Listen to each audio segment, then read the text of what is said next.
Hey guys, welcome back. In this video, we're going to be talking about what I call story and positioning. And I wanted to start off by kind of making a general statement here, and that is that some of the best storytellers are some of the best marketers. Okay, guys like Ryan Deiss or Frank Kern or Gary Vaynerchuk, you've probably heard of at least one of these guys before. The reason that these guys are so good at marketing one of the main reasons is because they're great at telling stories. Okay, the reason that telling stories is so powerful is because people like to connect with people. Okay, people buy from people. So if you can tell a story that people can relate to, that's an instant connection with your audience. Okay, so I always like to tell stories in my webinars. Okay, people can relate to it. Okay, like I said, people connect with people. Everybody's story is unique. Okay, it's a little bit different. So you should tell it. Okay, but don't drag it on. Okay, the last thing you want to do is spend 45 minutes just talking about yourself and not really talking about, people want the content, right? I mean, the people are coming onto the webinar to hear what you have to say in regards to whatever it is that you're going to teach them. But even with that being said, people still want to know about you and who you are. Okay, why do you think Facebook and Twitter and social media is so popular? People love just seeing what other people are doing in their lives. They like to almost live vicariously through other people, right? They look at photos and updates and all that kind of stuff. People like to connect with people. So tell your story, okay? Now, if you have a rags to riches story, that's obviously going to be the icing on the cake. I personally didn't have anything like that where I was, in $20,000 in credit card debt or living on the streets. I didn't have that type of story, so I can't really tell it like that. But there's plenty of marketers out there that I know that are extremely successful nowadays. And it's amazing to hear those stories, like how, they had so much debt and how, they got fired from their job, or they had 4 different jobs just to get by.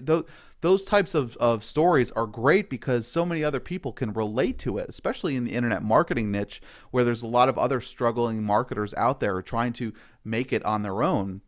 Okay, and so it's great to tell that story of how you ended up where you are today, even if it's not anything glamorous.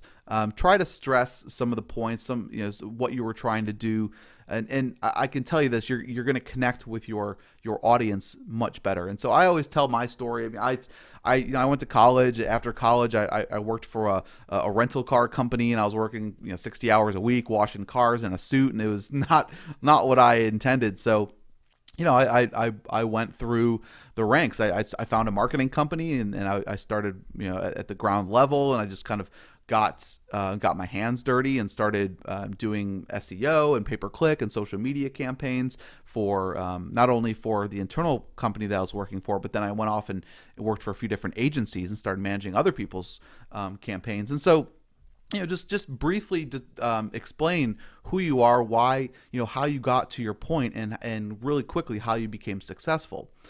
It's important to talk about your struggles. Okay, talk about the struggles and pains that you had and how they relate to the product and the audience that you have. Okay, so if you're going to be pitching a product at the end of a webinar, try to talk about those pains in the form of a story. Okay, and then you can talk about, hey, this product or what you created, this is how it remedied those pains and those struggles. Okay, talk to your audience as if they had similar pains and struggles. Okay, try to use specific examples.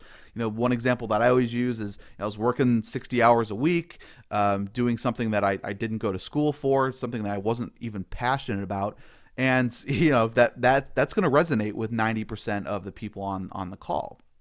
Okay, talk about how your experiences led to discovering the massive opportunity. Okay, try to tailor it to whatever it is that you're going to be pitching. Okay, and then how your struggles eventually led to something life-changing. Okay, with me, my struggles again were trying to find. I knew that I wanted to be my own boss. I knew that I liked doing internet marketing, but the path that I was on, at least early on in my career, was not the path that I was going towards. So I just had a personal fire under my belly to make a better life for myself. Okay. One thing I show this slide where I talk about kind of, I spent 5 years struggling to make it online. So from 2005 to about 2012, I went through a bunch of different jobs. I started, I was doing marketing, but I was doing it for other people. And I always felt that, hey, if I'm a good marketer and I can, generate revenue and leads for other businesses, why can't I go out and do it on my own? And so in 2011 is really when I started to make some real income, and was able to get freedom and all that kind of stuff. So this is just one slide that I like to use when I'm telling my story.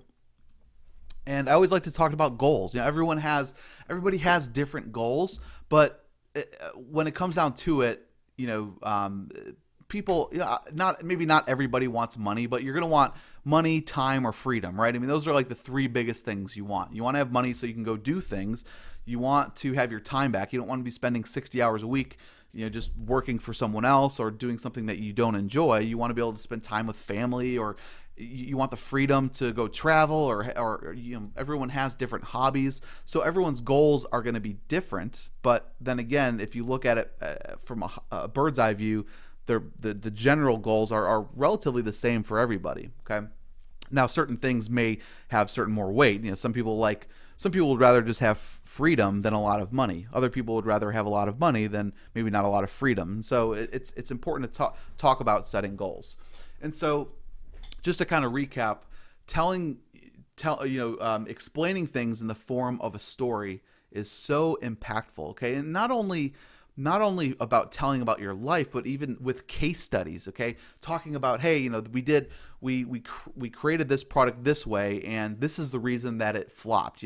Telling a story that way, and then saying, hey, well, we redid the product, and we relaunched it, or we did something different, and this is the type of results that we had. And this is, so telling things in the form of a story it's such a great way to build that personal connection with your audience. So make sure that regardless of what type of webinar you're putting together, that you incorporate stories into your webinars. All right, guys, that's it for the video. I will see you in the next one.